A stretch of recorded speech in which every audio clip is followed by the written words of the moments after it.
In a decision that has ignited fierce debate across political and media circles, former President Donald Trump on Thursday signed a sweeping executive order aimed at cutting off all federal funding to the public broadcasting service PBS and National Public Radio NPR.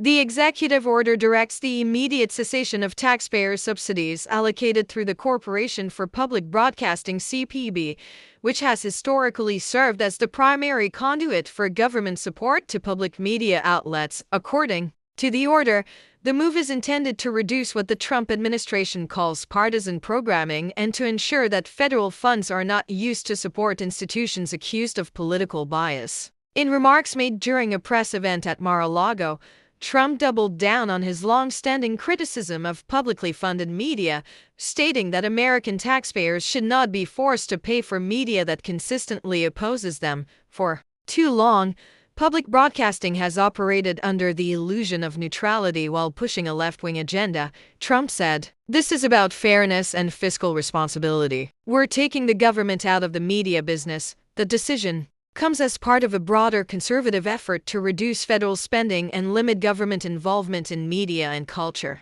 However, the executive order has been met with immediate backlash from journalists, educators, cultural leaders, and members of both political parties who argue that public broadcasting plays a vital role in American society, especially in rural and underserved areas where commercial media options are limited.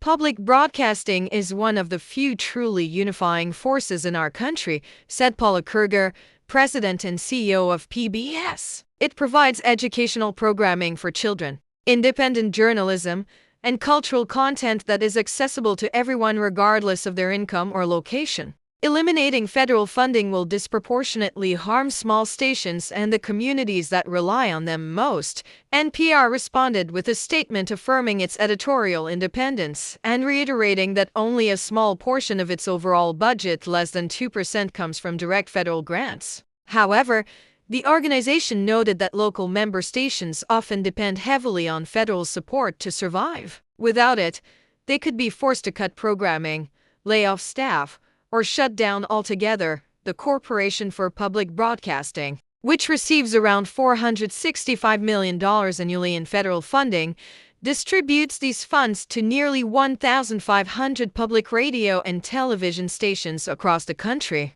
Critics of the executive order say that defunding CPB could cause a ripple effect throughout the public media system, silencing important voices and reducing access to educational and cultural content.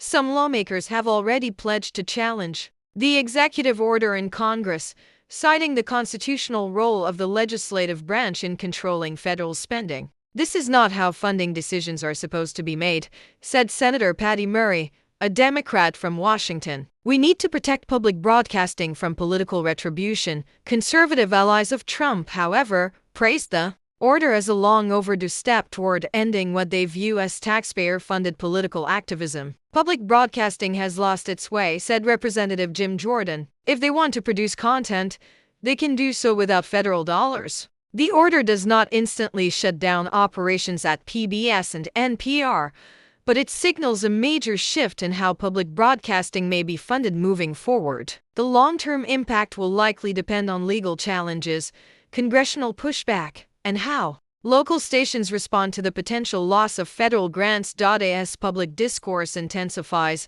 the future of American public media stands at a crossroads, with fundamental questions emerging about the role of government in supporting journalism, education, and cultural programming in a deeply divided society.